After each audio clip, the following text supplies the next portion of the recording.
Hi everybody, it's 9:30 a.m. here in Vancouver, so let's begin. Welcome everybody. My name is Shane Moore from the Faculty of Graduate and Postdoctoral Studies here at UBC Vancouver, and it's really great to be able to welcome you here to this session on the Master of International Forestry.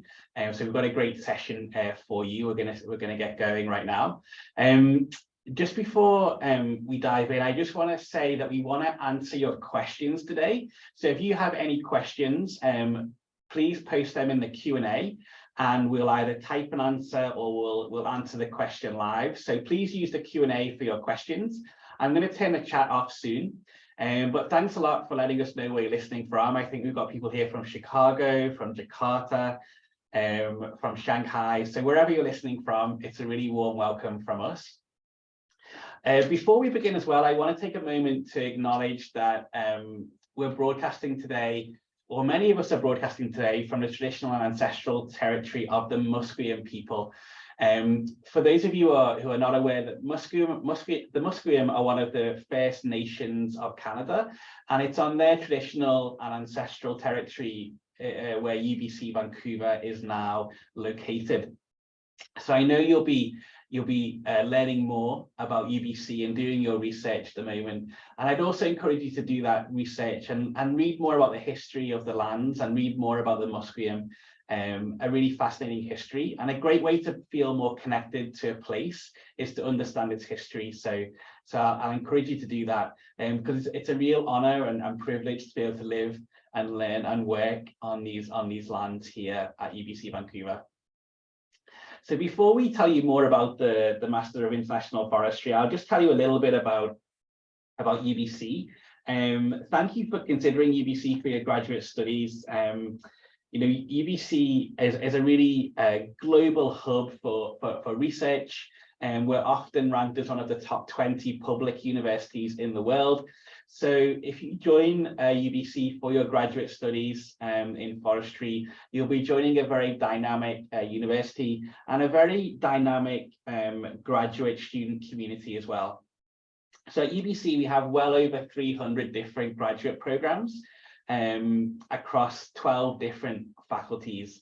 And, that community is very rich. So we have about 11,500 graduate students, and around 38% of those are from outside of Canada. So you'll be stepping into a really excellent research community, a really excellent graduate student community here at UBC. The Faculty of Forestry itself is one of the 12 faculties at UBC, and it's one of the top forestry faculties globally. So it's ranked as number 3 in the world, which is really amazing. And it's a really amazing hub for research, but also for the latest professional programs. So the professional programs like the Masters of International Forestry that we're going to talk about today, we have some really great programs, amazing facilities as well. This is a picture of the Forest Sciences Centre where the Faculty of Forestry is based. A really great building, and it actually feels like you're in a forest when you're inside the building. It's a beautiful wooden and glass canopy over the main atrium. It's a really great place for you to learn. UBC Forestry also has 2 research forests as well. So we have the Alex Fraser and the Malcolm Knapp research forests, and we also have facilities like the Centre for Advanced Wood Processing as well. So as a place to study forestry, there's not many better places globally than the Faculty of Forestry at UBC. But let me pass you over now to James and the team to tell you more about the Master of International Forestry. Over to you, James. Thank you very much, Shane. I hope everybody can hear me. It's my pleasure today to spend this morning in Vancouver, wherever you are in the world, whatever your time is. As Shane introduced me, I'm James Langston. I'm a coordinator for the Master of International Forestry. And what does that mean? That means I'm sort of ever present in the lives of the MIF students throughout their year-long course with us. It means I'm part of the lecturing team. I help mentor and get people on the right career trajectories. So it's a pleasure to be with you today. What is the Master of International Forestry? What makes it special, unique, valuable, and how I see it? I mean, what is in a name? A Master of International Forestry can conjure up different ideas for people, what it's about. What is forestry exactly? It could also be known, our program, as sort of a Master of Sustainability Science as it relates to forestry, a Master of Global Relations as it relates to natural resource management. Really, it's an interdisciplinary program that has a very practical but theoretically grounded application towards solving some of the grand challenges regarding forests and society. In fact, we belong to a global association of development practice programs, a rather special sort of elite group of programs called the Global Association of Masters in Development Practice. You can go to ndpglobal.org and see what that association is about. Our program is one of those programs. There's about 30 of them in the world. And we are a 10-month, approximately 1 year course-based master's program, of which 8 months of that is spent with us in classroom, but not really in the classroom. We have more of a homeroom. We spend a lot of the year in courses that are very sort of fluid. It's very practical and grounded. So we have a lot of guests coming throughout the year where we learn lots of professional development skills, and there's lots of hands-on learning involved. So really our program is about the cross-cutting issues of forestry and trying to link it to all the different disciplines that exist in academia, but all the different sectors of society, you know, the private sector, working with government, working with, you know, the whole tackling the issues of marginalization of minority groups and indigenous groups in the world. So that image of the reconciliation pole on that second slide that Shane talked you through is core to sort of our mission, which is solving sort of injustices for forests and society around the world. You'll see on this slide that you finished your time with us doing a 2 months placement, which has been called internship, directed study, whatever you want to call it. It's really a time where you get your career going, and it's a time to do something that you might not have otherwise had the chance to do. And we'll talk a little bit about that later. So let me move on now. Well, let me first talk about this image on this slide, actually, before I move on. This is an image of us at an eco camp in the Kampar Peninsula in the Sumatran island of Indonesia, where a large company, April Pulp and Paper, has committed to doing one-to-one biodiversity conservation to production. And so we've sent students there almost every year to do some research as interns with that major forestry company. There's some pretty cool things happening there, like tiger capture and release programs, you know, monitoring of the peat swamps that they're trying to rehabilitate and restore. So some very cool things happening there. In terms of what you learn with us, I don't really even like the what you learn. It's more about how you learn with us. You spend a lot of time practicing, you know, involving yourselves with us in doing things with stakeholders on the ground. So that's the best way to learn, we think, by actually practicing and engaging with stakeholders to solve some of the grand challenges. So our sort of tagline is that you need to seek, negotiate, and implement solutions for complex global forest challenges, because we're not really, we're not planners per se. We're engaged in understanding and involving ourselves with the real stakeholders on the ground and trying to come up with solutions, co-developing them with them. So we have a sort of a course, core set of courses that you'll take with us, which cover the whole span of forestry related topics, from, you know, integrated natural resource planning and management to economics, diplomacy, and we are an interdisciplinary set of instructors that tackle all of these topics through quite interdisciplinary lenses.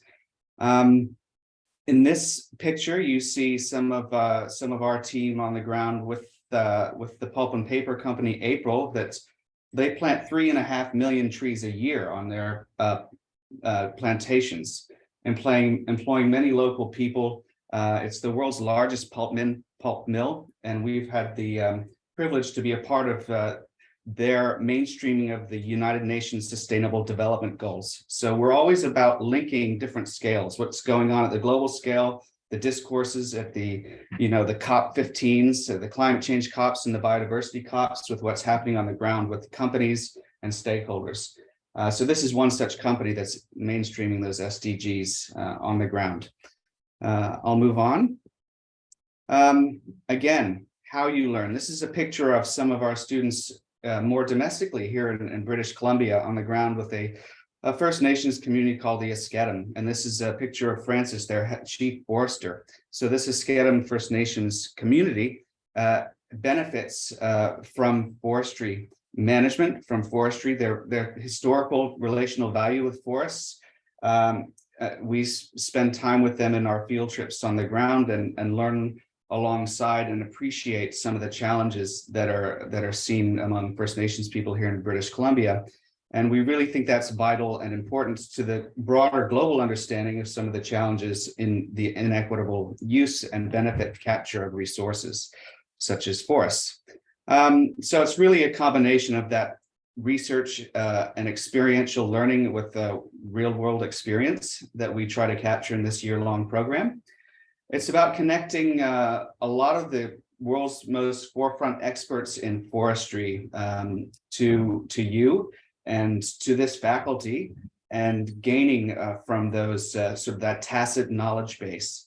Throughout the year, there's a lot of punctuated, I guess, professional development workshops where you can say, look, now I'm skilled at, let's say, cost benefit analysis, or I'm skilled at doing business management plans, or look, I'm skilled at a whole slew of sort of professional development skills. But we do that in ways that builds throughout the program, so that you're seeing what's going on the field, and then coming back to the classroom, and then going back into the field and bringing it back to the classroom. So it's quite iterative that way. So this is just a schematic that shows the structure of our program. You'll see that we start in September, and we hit the ground running with a sort of a boot camp by going to various landscapes around Vancouver, which are phenomenal and show sort of a range of a spectrum of how forestry landscapes function. And they're sort of indicative of how they might function elsewhere in the world, where you have quite urban centers and quite rural centers, where you have marginal groups and more quite well-off populations that have benefited from forests in different ways. You start in September with these two modules that really you should think of them as a normal semester, where you take three courses at once throughout that whole semester. You see Forests and Society. That's a very integrated course that tackles everything. And then we get into the heart of what is community, social, and Indigenous forestry. And that's taught by a Guyanese professor, Jeanette Bolkan, and we have natural resource planning taught by a Professor Terry Sunderland, who has worked at the Center for International Forestry for the majority of his career before moving here. So that first semester is really about cross-cutting issues, and you spend those couple of months with us in all of those courses, integrating all those issues. Now, when you start again with us in January, you do more of a deep dive, and you zoom into specific I would say disciplines or topics, sort of starting at operations level, zooming out until sort of broader economic levels, zooming out to sort of more big governance questions, and then zooming out further to the way that institutions evolve, function, or not function. And then you finish the year by engaging with an internship. And a lot of this is the whole year, you deciding what you're interested in and what would benefit you for your career, and what you might do differently that you hadn't done in life that you now have the opportunity to do. And I should say that a lot of us have experience all over the world, primarily in the tropics, a lot of it in the sort of global south or developing world or whatever you'd like to call it, the places where we think there are really high stakes forestry landscapes, where there can be high poverty alongside really rich biodiversity and mega threats to that biodiversity, but also huge opportunities and challenges for the equitable benefits to be gained from natural resources. So there's a really big opportunity to perhaps go places that you might not have otherwise gone. You have a surprise now. I've got our director of our program, Professor Intu Bodhihartono, on the line. She's in Bali at the moment. And Intu, if you're there, you can see it's dark behind her. She might like to say some things to you about these internships. Yeah. Can you hear me? Yeah. Hi, everyone. So nice to be here with everybody. So I'm in a very remote place and in a very remote village here in the middle of the rice terraces in Bali at the moment, so with students. So I'm going to talk a little bit about the placement or directed studies about the MIF program. So normally our MIF students have a possibility to do either an internship or a placement or a research project with some of the professors at UBC. So this could be also working with our partners, whether if it's in Indonesia or in Brazil or in Geneva or in Ghana, etc., etc. So we have a lot of different partnership and collaboration with these different international organizations. So depending on the career path of each one of the MIF student, then people can do a lot of different internship or placement or director studies that they would like to do at the end of the program. So usually, as James had explained, people will be going starting in May, June, and July to these different places to do some of these activities with the different partners. So at the moment, I'm in Indonesia because we do have a lot of different collaborator and partners in Indonesia, but some of the students also work sometime in Cameroon or in India with the Wildlife Institute.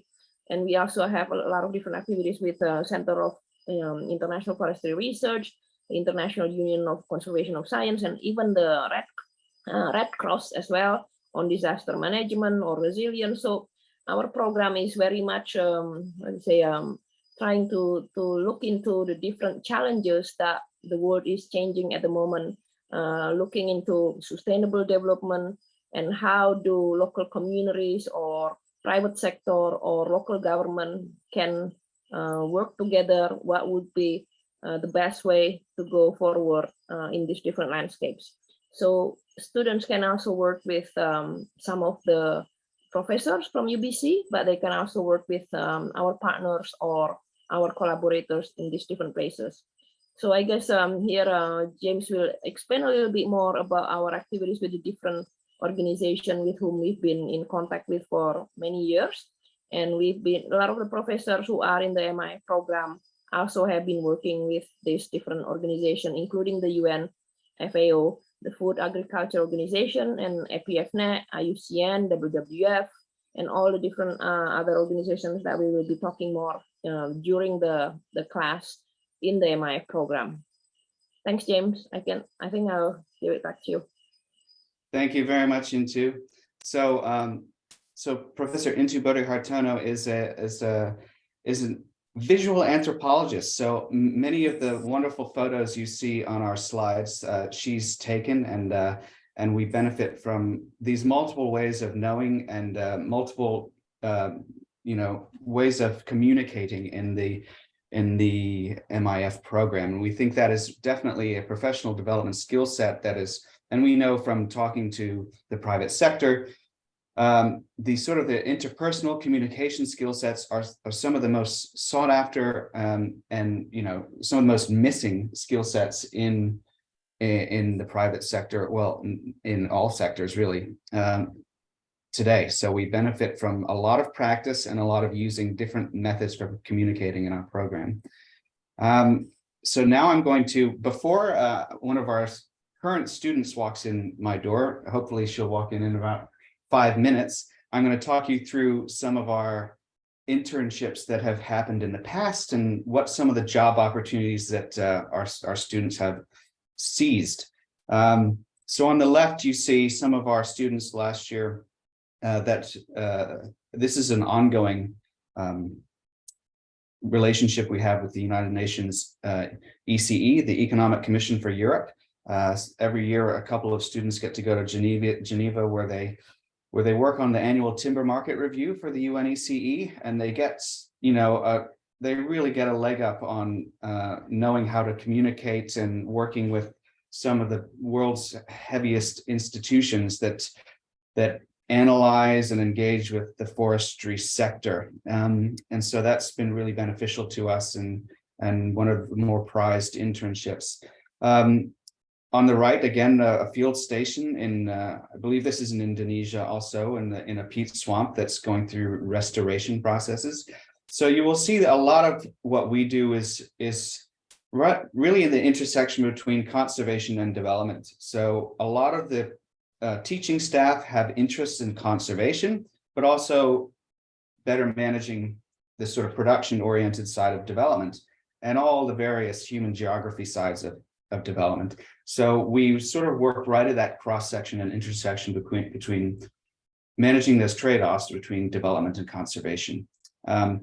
So in addition to these two pictures, I'll talk you through some other internships people have seized and some of the relationships we have.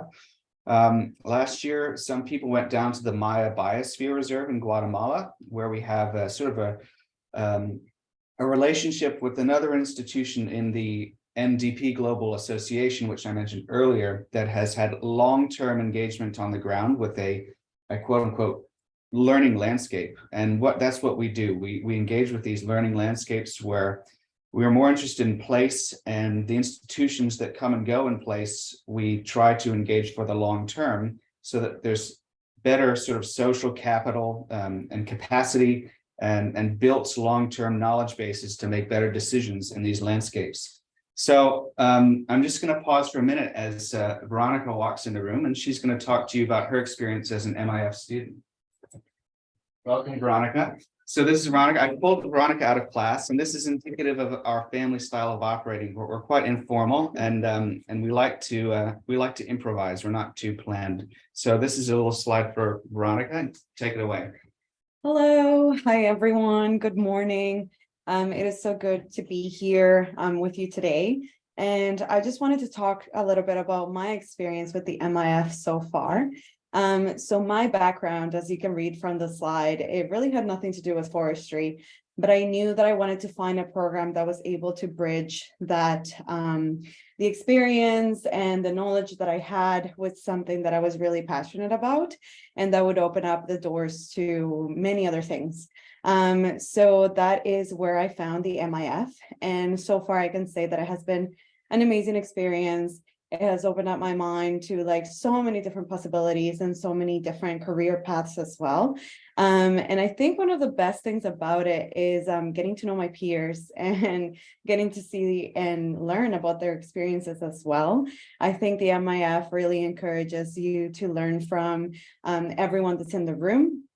And at the same time, it exposes you to a lot of different professors that come from so many different backgrounds. And definitely the international part is really there because you learn from things all around the world, which was amazing to me because coming from Central America and moving to Canada, I also had a little bit of that experience, and I wanted to learn more about how things work around the world.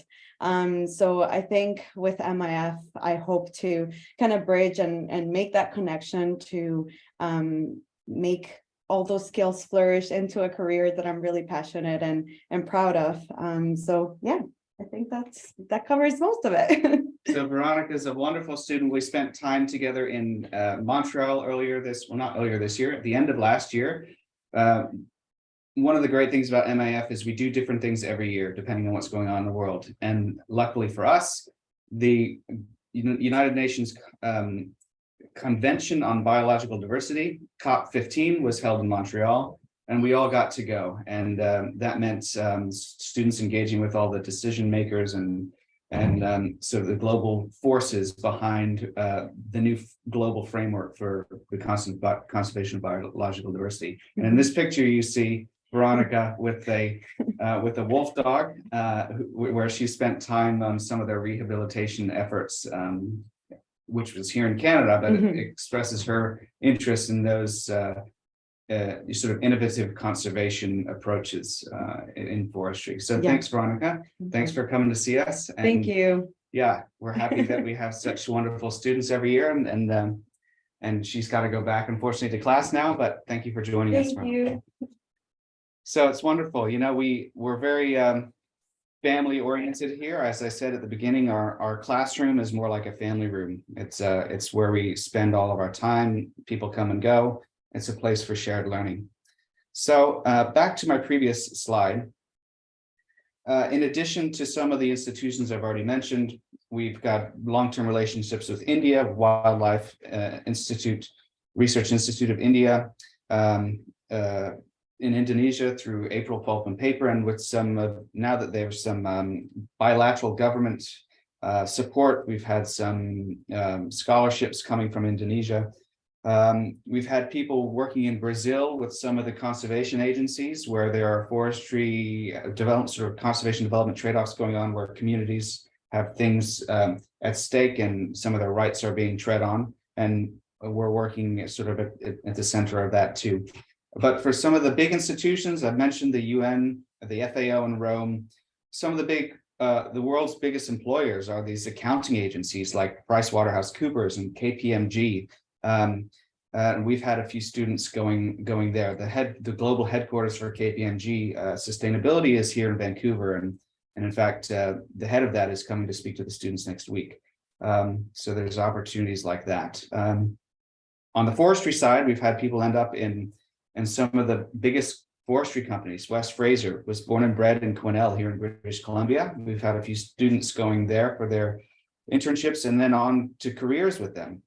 So it's really good to see. So that leads me to say that your career opportunities coming out of MIF are sort of endless. It's really about what you're interested in, and we help open the doors to all these different networks. And the success stories are bound, and you can read some of them on our website. But just briefly, you know, people go on to work with governments in the park services or in more urban forestry centers. So, you know, in terms of geography, it's anything you could desire to. And in terms of sectors, it's anything you could desire to. So I'll just move on at this point to hand the ball over to Mung, who will talk about our admissions protocols and requirements, and she'll take it from me. Thanks, Mung. Thank you, James. And hi, everyone. I'm Meng. Nice to meet you all.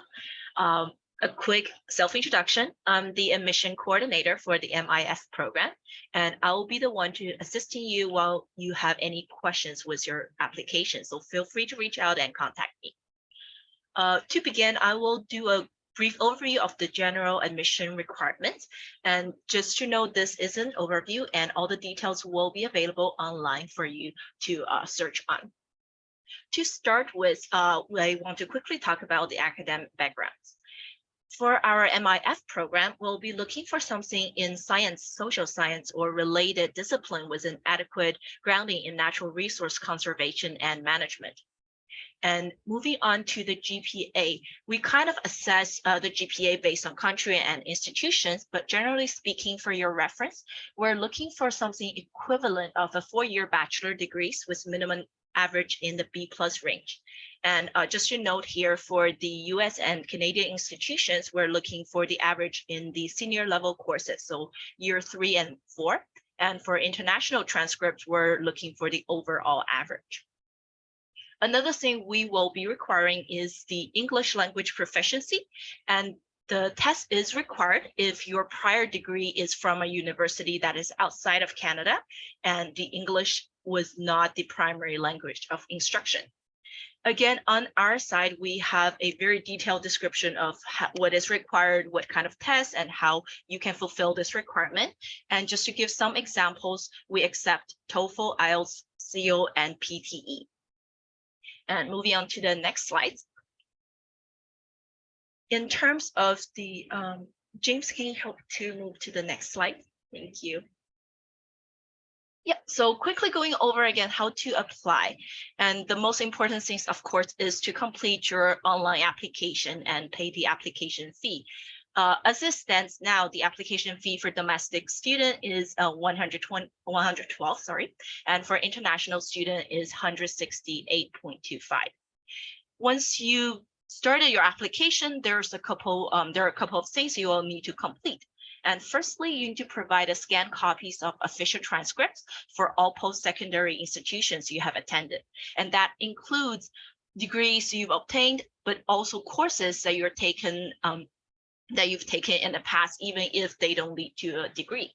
And something I want to emphasize here is we look for the scanned copies of official documents. So something like a screenshot from your student portal grade summaries, those are not acceptable. You will have to submit scanned copies of official transcripts.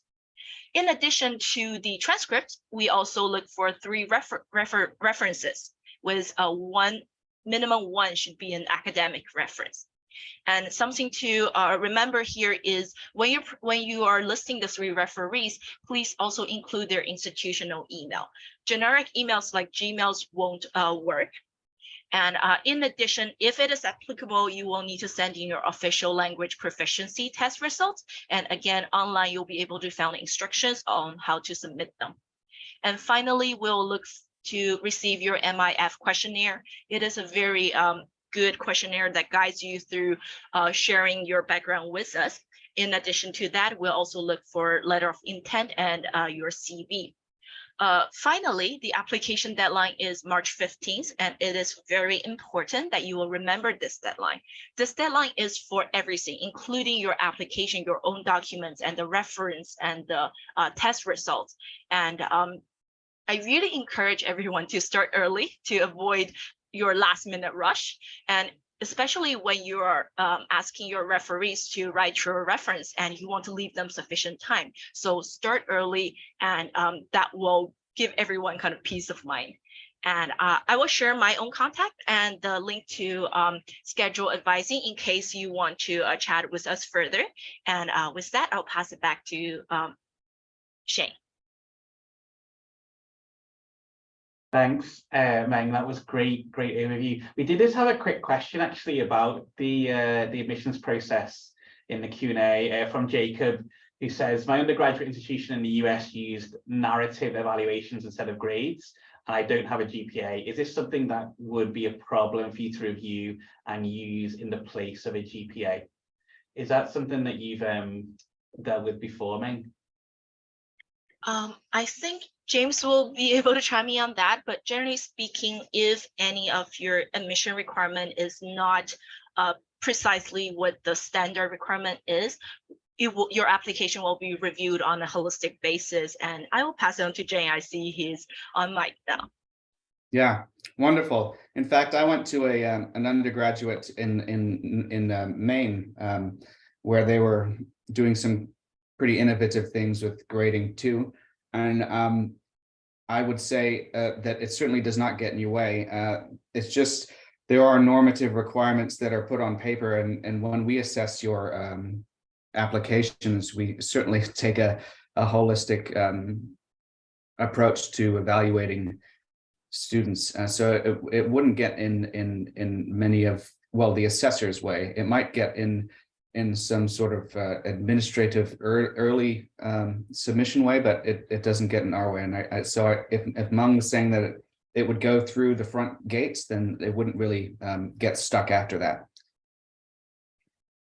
And in fact, we appreciate diversity and innovation in people's background, and we purposefully put together a cohort. And I should have said this already, but our cohorts are maximally diverse, and we try to strike a balance between early to mid-career people and people with a huge different range of backgrounds, so that we can maximize that peer-to-peer learning situation. And in order to do that, we do have to consider the full range, and we think there's value in considering the full range of different sort of resumes, and the way that schools had handled your degrees. So thanks. Is there anything else, or Shane, do you want to keep talking for a bit? Yeah, that's great. Thanks. I hope that answered the questions for Jacob. Right? That was really great. And I just wanted to add that at UBC we get transcripts and applications from almost every country and so many different institutions. So we're well versed in dealing with those and checking and make sure that you can meet the requirements. So yeah, don't let that hold you back. We can certainly deal with those narrative evaluations that you have, Jacob. So that was a great question. If you have any more questions, post them now into the Q&A. So we're here for the next sort of 20-25 minutes and here to answer any questions that you have. So do post them. I did have some of your questions as well that you posted upon signing up for this session. One question I just wanted to ask the panel here was around, you know, the types of backgrounds of the students. Like, I know we've touched on this a little bit already, but we did get a question asking, you know, is a science-based academic background important? And could you speak more generally about the types of backgrounds of the academic backgrounds of your students? Sure, maybe I should take that. We have a very inclusive definition of science. I personally quite strongly believe in defining science in a very inclusive way. In fact, we've published papers on this. So I'm not sure exactly what you mean by science background, but we have we currently are managing a research grant on the intersection of art and science and novel ways of different ways of knowing and how they interact together. So I certainly wouldn't say you need to have a like a sort of a more quantitative sort of the hard sciences background. Many people do, but many people don't. We've had nurses enter this program from medical backgrounds. We've had artists enter this background from purely performing arts backgrounds. We've had journalism students. We've had a wide variety and range of backgrounds in our program. So I hope that, and that is really beneficial to the cohort, because you get these different ways of knowing and they intersect, and there's value added on that. So we value that quite strongly. Into, did you want to say something?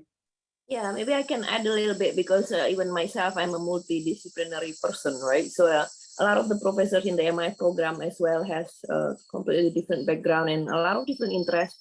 And I guess our goal is to have a very diverse cohort of people in the program, because then people can learn from each other, right, James? And also people who has a different life experience or work experience, whether if it's working with communities, working with private sector, or working with government, or working with indigenous people or something, then that would really enrich the way of learning of everybody else, right? And I guess the professors also like to learn from the students, right? Because our students also have been, have some different disciplinary background, but they also come from different parts of the world. Even from North America, they have come from different parts of Canada or part of the US. So it is more like how do you learn from each other, and how do other people see, and what are their vision on sustainable development, what are their vision on conservation, or what are their vision on forest management, right, or sustainability. So I do encourage people with a lot of different background or discipline who are interested in natural resource management or forest management to apply for this MIF program, because we are actually trying to find as diverse cohort as possible every year. So, thanks, James. That's great to hear. Yeah, thanks James for that. Another question that we had in earlier was about, what is unique about this program? What is the biggest difference you would say compared to other master's programs within the Faculty of Forestry? And part two of that is, what do your graduates go on to do? So have you got any examples of the types of careers that people go into after graduation? Sure. So I think I've alluded a few times to what makes us unique is that we are very purposely interdisciplinary and especially when it comes to the notion of what is forestry. We're operating at a very international level, and we're trying to link all the different aspects together. And I think some of the other programs in forestry are much more targeted at some of the mainstreamed, like a registered professional forester, for example, would come out of the Master of Sustainable Forest Management. And that would be in order to go work as an RPF in North America or Canada or British Columbia. And we're not producing those RPFs. We're producing people that have a curiosity to work at an international level. Doesn't have to be international. Many of our students end up domestic, but working at the interface between policy and practice. And I think we're more on the policy and the governance side of things than within all of the other programs. The geomatics program is really about the hard skill sets of getting remote sensing and GIS data together to analyze spatial data sets, and then you have that you can bring into a profession of your choice. The urban forestry leadership is very urban centric, and we sort of are perhaps the most generalist of the programs, but very nimble and working at sort of across scales, and have our links really in very interesting parts of the world, including the world's biggest carbon sinks and forests. So that's in the Congo Basin. We have a lot of strong links there, and we do a lot of work there. And in Southeast Asia, primarily in Indonesia and Cambodia, where my partner Rebecca, she's a lecturer in this program. She did her PhD, so we have links there too. So that sort of makes us a bit unique in this faculty of forestry. So what was the second part of that question, Shane? What makes us unique? More about the careers, like what are some of the jobs and careers that people go into after the program? Right. So that level of diversity, it's hard for me to give you one straight answer on that, but I can give you examples. So for those of you interested in forestry per se, just because we don't produce RPFs doesn't mean you can't end up in a forestry company. So we've had people ending up in some of the domestic forestry companies here, like West Fraser, Conifex, working up north. And some of these positions are really on the analysis and policy side and working with communities. And so many of our graduates have ended up working with some of the First Nations as on their environmental stewardship side, because there's a big push for reconciliation, and the land back movement is quite strong here. And so there's a really big need for professionals that have a really strong background in working in the social sciences as well as the hard sciences, and working really with a strong desire to help solve some of those inequity issues, and so that comes across in our program. Some other career, really there's examples of people climbing straight up a ladder. So we have some students come from a company, and they go back to that same company, and then all of a sudden they're the manager of, let's say, the biodiversity monitoring program of that company. Or you have somebody that comes in from one career and then ends up in another one. And one example would be a firefighter. We had as in a forest firefighter, he came and ended up now running the sort of urban and the Métis nations sort of research and development side of some of the municipality of Calgary's urban forestry program. So we went from firefighting into really a whole different skill sets working for the municipality of Calgary. We have people ending up in the big accounting organizations helping advise on sustainability, and some students end up in consulting jobs working on consulting for many First Nations communities or operations that need to help manage some of their environmental stewardship plans.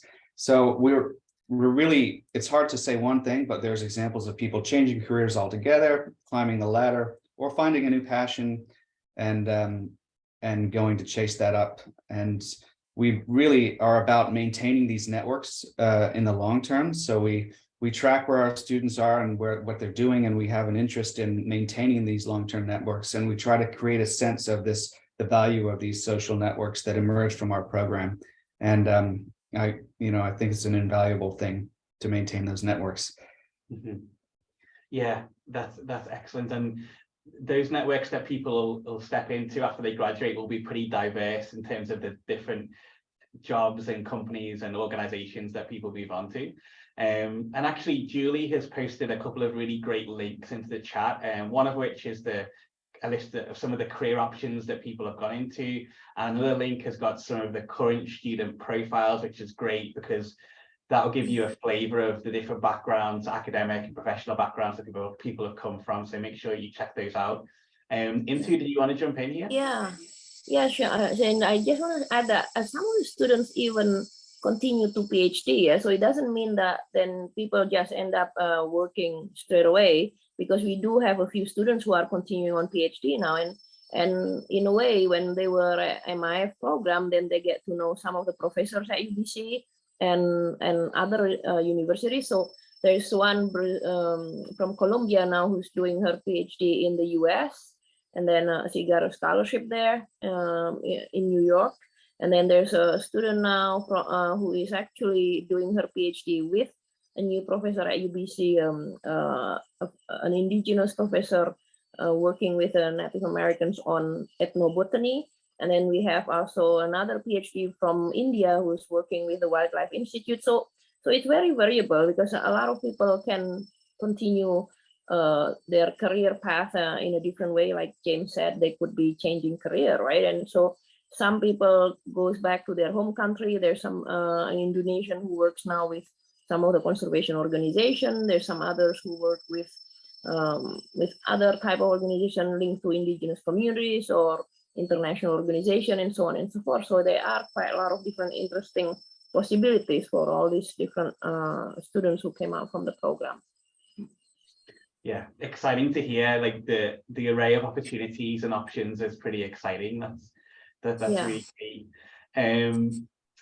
So we've got a couple more questions in here, more focused on admissions. So Meng, you might want to jump in on these ones. I mean, and I'm happy to help answer these ones as well. But the first one was about reference letters. So if the reference letter is not in English, do you need a translated version? If my academic referee does not have an official email address, will you accept the original version by mail? Yep, and the answer are both yes to the two questions. If your reference or any other documents that is not in English, we will require a certified translation into English, and both copies need to be sent to us. And if your referee doesn't have an official email address, we will accept the original version by mail. But if that reference again is in Chinese or any other language, I assume it's Chinese here, you will need to have it translated and both copies sent to us. And the sending by mail will require it to be in an enclosed institutional envelope, and it should be sealed without being opened by any other third party. Excellent, thanks Meng. And Abhinay has a question. They are from Ethiopia, graduated with a Bachelor of Science in Natural Resource Management, currently working in an academic institution in agriculture. But I wanted to ask, would we be able to waive the language tests and the application fee because my Bachelor studies were in English? I mean, we might need more information, but just on the English one, first of all, are we able to waive the English requirement? Actually, I will start with the second question, if you don't mind. The application fees may be waived for applicants coming from a list of countries recognized by the United Nations, and it is also a list shared on the grad school website. And I just did a quick dig on as I saw the question, and I think if I'm not wrong, Ethiopia is listed as one. So when you apply, just in your citizenship, put in your country of citizenship, and it should trigger the waiving process, and you would not be asked to pay fees. And in terms of English language, I may need to take a further look into it, but if your university, the entire institution is taught in English, you may not be required to submit a language score. But if you don't mind, I will put again my contact information in the chat and send me an email with your information, and I can take a further look for you. That's great. Thanks, Meng. And I'm just going to paste into the chat the link through to the information about the application fee and the application fee waiver. And I believe Ethiopia is on the list of countries. So Abhinav, you should be able to get an application fee waiver for your application. Okay, excellent. So we've just got about 5 or 10 minutes to go. So if you do have any final questions, now's the time to ask. Let us know by typing those into the Q&A. Just going back to the questions that we received beforehand, and we did get a few questions just about, funding opportunities and scholarships. Like, are there any scholarships or particular funding opportunities that are available for this master's program? Well, I should say that as a professional master's program, it is not always easy to get a scholarship from UBC on this.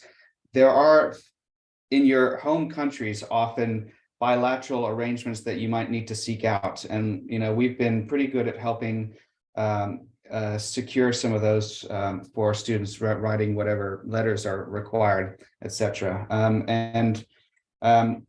There are sort of a set of opportunities that are listed on our website that are more UBC and perhaps Faculty of Forestry bound, but you might want to think about looking at your governments, your home country's government's bilateral funding arrangements and see what opportunities there might be there.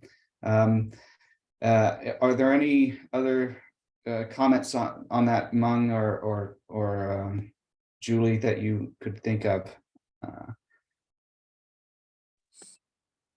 guess I could add as well, James, because some of the government from the different countries, they sometimes do have a scholarship, but then we would like the students to apply as early as possible, because then normally when you do have your letter of acceptance or something like that, then it would help when you apply for scholarship from your home country. We had some experience with other students who got scholarship from their government in the past, and that means that people have to apply quite early, so then they have time to apply for their scholarship. Great advice. Yeah, thanks into you and James. That's excellent.